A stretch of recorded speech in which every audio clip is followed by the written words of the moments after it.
Hi y'all, my name is Nikki. I'm an eating disorder therapist and I am going to teach y'all a skill that is a dialectical behavioral skill or DBT skill called DEARMAN.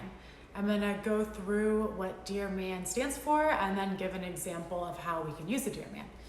And DEARMAN is an interpersonal effectiveness skill. This is a skill that we use when we are trying to get our needs met. It doesn't guarantee that we are going to get our needs met. However, it does make it more likely that we will as we are being more effective, or we're likely being more effective than if we hadn't used this skill.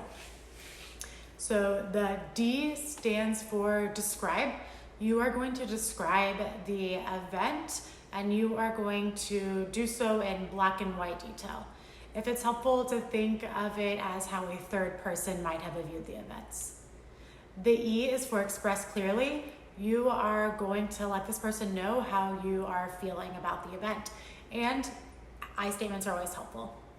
A is assert. You are going to let this person know what you are wanting. The R is for reinforce, and we can do this with positive reinforcement. So letting the person know how them meeting your need is going to contribute to them meeting their goals or how it might strengthen the relationship.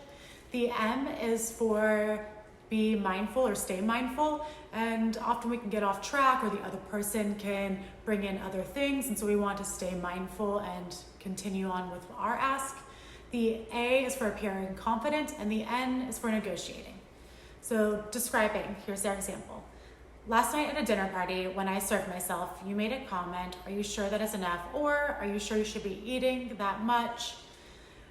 Expressing clearly.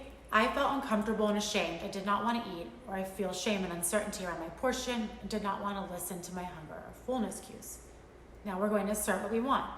I see a dietitian and I would like for you not to comment on my food choices. Clear, concise. Reinforce. I would feel more comfortable eating around you and the family if I was not on guard. And I imagine you would feel more at ease if you're not trying to manage my plate, and this would strengthen our relationship. Staying mindful, so being a broken record, ignoring attacks and diversions. So they might say, well, in the past you would comment on someone else's food. And you can say, yes, we can talk about that another time. I want to focus on this. Appearing confident, looking them in the eye. And then the negotiate. This is the hard part. So being able to meet them in the middle. If they're not able to meet your need, then how can you meet in the middle and give a little bit? It makes sense that your family cares about you and is worried about your recovery. So how can you negotiate? A negotiate might be, I see a dietitian, would you like to join us on our next session?